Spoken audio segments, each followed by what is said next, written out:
Alright, so you've been exposed to a few really cool resources that can be very helpful in the classroom, and the next question you should be asking yourself is, how in the world am I supposed to use this?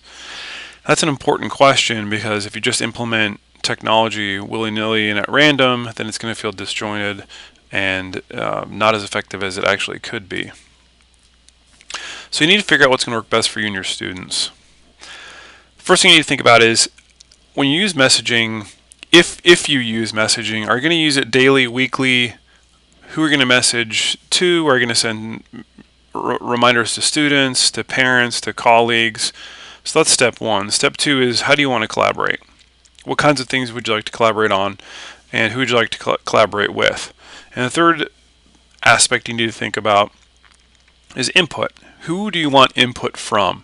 What kind of input is it that you value, and how is it that you're going to then collect that input?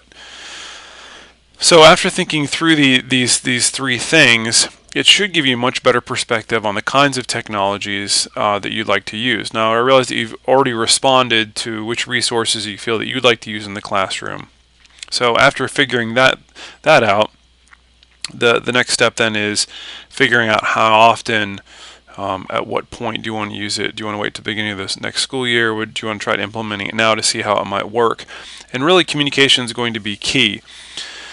So you're going to have to let parents know, why is it that you're doing this now? What specifically is the point behind the technology that you're using?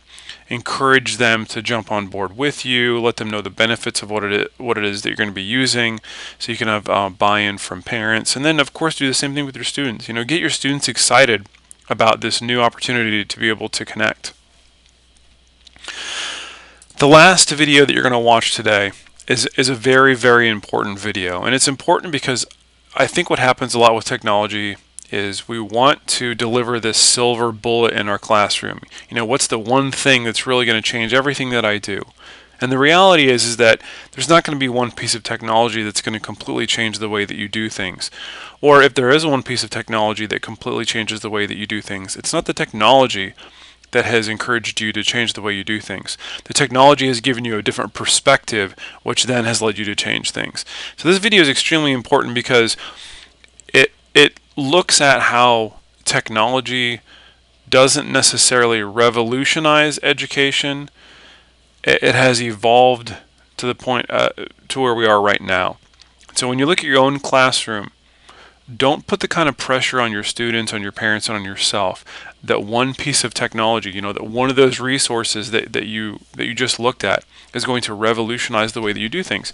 Maybe it will revolutionize the way that you do things, but I'm willing to bet it has less to do with the technology and more to do with perspective, and giving you a new perspective based on that technology. So, as you watch this very last video here of this session, I just want you to be mindful of the fact that you, as an educator, you're the silver bullet in that room. You are what's going to revolutionize your classroom.